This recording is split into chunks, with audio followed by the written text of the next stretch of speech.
عبرانی زبان میں یروشلم اور عربی زبان میں القدس کے نام سے معروف تاریخی شہر بیت المقدس، جس کے معنی پاک گھر ہیں، ان شہروں میں سے ایک ہے جنہیں نوع انسانی عزت و احترام کی نگاہ سے دیکھتی ہے۔ اس شہر کا ذرہ ذرہ مقدس ہے۔ اکثر انبیاء علیہم السلام اس شہر میں مبعوث ہوئے۔ حضرت داؤد علیہ السلام، حضرت سلیمان علیہ السلام اور کئی دوسرے انبیاء بھی یہیں مدفون ہیں۔ مزید ویڈیو کو آگے بڑھانے سے پہلے میں گزارش کرنا چاہوں گی کہ آپ ہمارے چینل کو سبسکرائب ضرور کریں اور بیل آئیکن کو آن کر لیں تاکہ ہماری آنے والی ہر نئی ویڈیو آپ کو بروقت مل سکے۔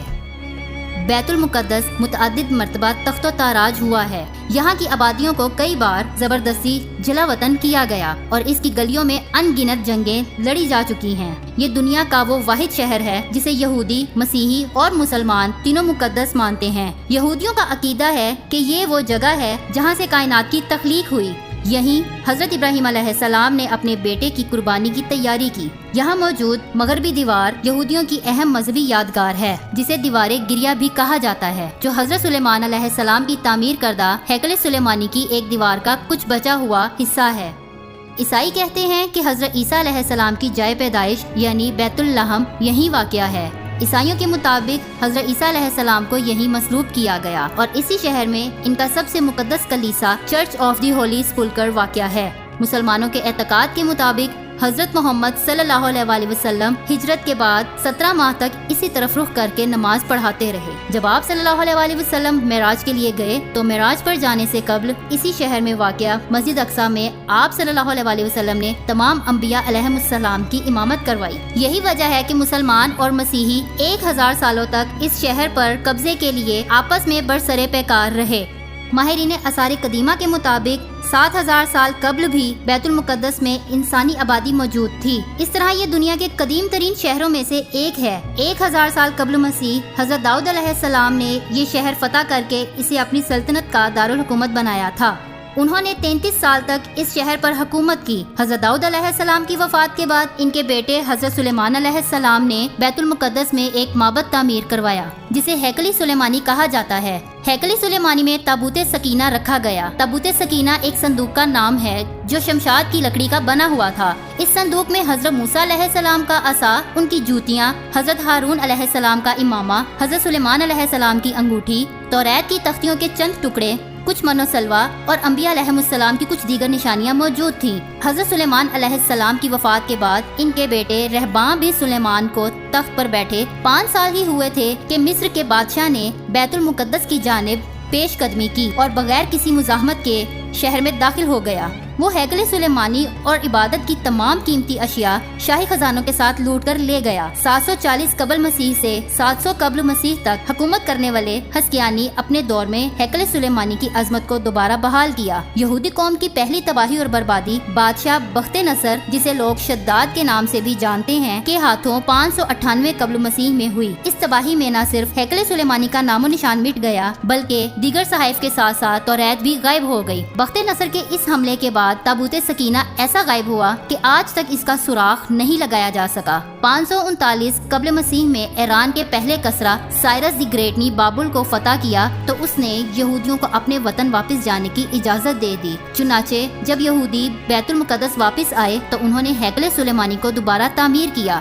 63 قبل مسیح میں رومی جرنیل پومپائی دی گریٹ نے ہیکل سلیمانی کو ایک مرتبہ پھر تباہ و برباد کر دیا، لیکن چند ہی سال بعد ہیروڈی اعظم کے دور میں ہیکل سلیمانی کو عصر نو تعمیر کروایا گیا۔ 70 عیسوی میں جب رومی شہنشاہ ٹائٹس یروشلم شہر میں داخل ہوا تو اس کی فوجوں نے ہیکل سلیمانی کو جلا کر راکھ کر ڈالا اور یہودیوں کو چن چن کر مارا۔ 135 عیسوی میں جب یروشلم کی یہودیوں نے رومن سلطنت کے خلاف بغاوت کی تب اس شہر کی زمین پر ہل چلا کر اسے ویران کر دیا گیا اور یہاں بسنے والے اکثر یہودیوں کو غلاموں کی منڈی میں فروخت کر دیا گیا۔ یہودیوں سے نفرت کی بنا پر رومن باشندوں نے ہیکل سلیمانی کی جگہ کوڑے کرکٹ کے ڈھیر لگا دیے۔ رومن عہد میں ہیکل سلیمانی اور یہ شہر اسی طرح کئی صدیوں تک کوڑے اور غلاظت کے ڈھیروں میں ڈوبا رہا۔ 638 ईस्वी में मुसलमानों के दूसरे खलीफा हजरत उमर फारूक रजी अल्लाह ताला अन्हो के दौर में मुसलमानों ने रोमन एम्पायर को शिकस्त देकर बैतुल मुकद्दस फतह किया। तो उस वक्त यहाँ यहूदियों का कोई माबद ना था। हजरत उमर रजी अल्लाह ताला अन्हो के हुक्म से यहाँ एक मस्जिद तामीर हुई। यही मस्जिद मस्जिद अक्सा कहलाती है। इस सादा सी मस्जिद की तामीर के तकरीबन 50 साल बाद उमवी खलीफा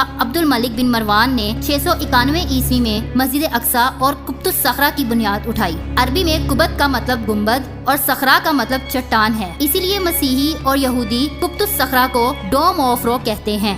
दुनिया के 3 बड़े मज़ाहिब इस्लाम, ईसाईयत और यहूदियत के लिए ये चट्टान इंतहाई तरदीसियत के हामिल है।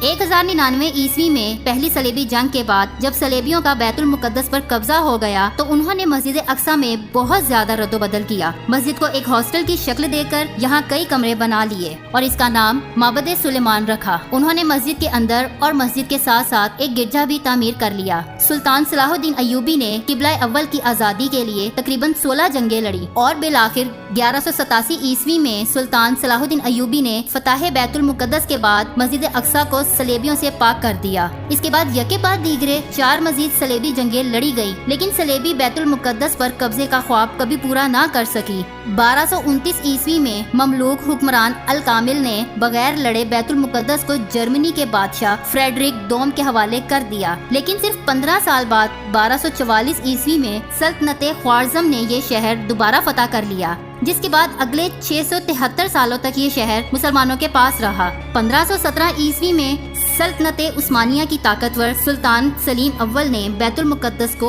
अपनी रियासत का हिस्सा बना लिया। 1517 ईस्वी से लेकर 1917 ईस्वी तक ये शहर उस्मानी सल्तनत का हिस्सा रहा। उस्मानी सलातीन ने इस शहर में बेशुमार तामीरात की, शहर के गिर्द दीवार तामीर की, सड़कें बनाई और डाक का निजाम कायम किया। 1892 ईस्वी में यहाँ रेलवे लाइन भी बिछा दी गई। उस्मानी अहद में भी यहूदियों ने यहाँ एक आज़ाद यहूदी रियासत के कयाम की बहुत कोशिशें की। अलबत्ता सुल्तान अब्दुल हमीद सानी ने इन लोगों को ऐसे किसी भी इकदाम से बाज रखा। यहाँ तक कि सुल्तान अब्दुल हमीद सानी की माजूली और जलावतनी के बाद बिल आखिर 11 दिसंबर 1917 को बरतानवी जर्नेल LNB ने उस वक्त के कमजोर उस्मानियों को शिकस्त देकर बैतुल मुकद्दस पर कब्जा कर लिया। तमाम मगरबी दुनिया के अखबारों ने इस फतह पर जश्न मनाया। जर्नेल LNB के कब्जे के बाद ये शहर 3 दहाइयों तक बरतानवी सल्तनत में शामिल रहा और इस दौरान यहाँ दुनिया भर से यहूदी ला लाकर बसाए गए। 29 नवंबर 1947 में अक़वाम मुत्तहिदा ने फ़लस्तीन की तकसीम का मंसूबा मंजूर किया, जिसके तहत न सिर्फ फ़लस्तीन बल्कि बैतुल मुकद्दस के भी 2 हिस्से कर दिए गए, जिनमें से मशरकी हिस्सा फ़लस्तीनियों जबकि मगरबी हिस्सा यहूदियों के हवाले कर दिया गया। 14 मई 1948 को मगरबी फ़लस्तीन के यहूदियों ने इसराइल के कयाम का ऐलान कर दिया। इस धोखेबाजी के खिलाफ तमाम अरब ममालिक मुत्तहिद हुए और उन्होंने मिलकर इसराइल पर हमला किया, लेकिन उन्हें इस जंग में शिकस्त हुई। इसके बाद अगली 2 अशरों तक बैतुल मुकद्दस का मशरकी हिस्सा उर्दन के पास रहा, लेकिन 1967 की जंग में इसराइल ने इस पर भी कब्जा कर लिया। बैनुल अक़वामी बरादरी आज तक इस कब्जे को गैर कानूनी समझती है। इसराइली पार्लिमान ने 1950 ही से बैतुल मुकद्दस को अपना दारुल हुकूमत करार दे रखा है, लेकिन दूसरे मुल्कों ने अक़वाम मुत्तहिदा की करारदाद के एहतराम में बैतुल मुकद्दस की बजाय तल अबीब में ही अपने सिफारत खाने कायम किए हैं। आलमी बरादरी के दबाव के बावजूद इसराइल रोजमर्रा की बुनियादों पर फ़लस्तीन की जमीन हड़प करता जा रहा है। आए रोज नई कॉलोनियां बसाई जाती हैं और हजारों फ़लस्तीनी अपने घरों से बेदखल कर दिए जाते हैं, वो भी सिर्फ इस वजह से कि आज हमारे पास सुल्तान सलाहुद्दीन अय्यूबी जैसे हुक्मरानों की जगह कुछ ऐसे हुक्मरानों ने ले ली है जो सिर्फ अपनी जाती दौलत और खजानों में इजाफे के तलबगार हैं। उनका खुद का मुस्तकबिल मगरबी ममालिक से वाबस्ता है, तो ये किस मुंह से मगरिब से जंग लड़ सकते हैं। और इसीलिए आज एक छोटा सा यहूदी मुल्क इसराइल इन 57 मुसलमान मुल्कों पर भारी पड़ रहा है, जो दुनिया के एक बड़े हिस्से और भारी वसाइल पर काबिज हैं। उम्मीद है कि आपको ये वीडियो अच्छी लगी होगी। वीडियो को लाइक करना ना भूलें और दोस्तों के साथ शेयर जरूर करें। मिलते हैं अगली वीडियो में, तब तक के लिए अल्लाह हाफिज।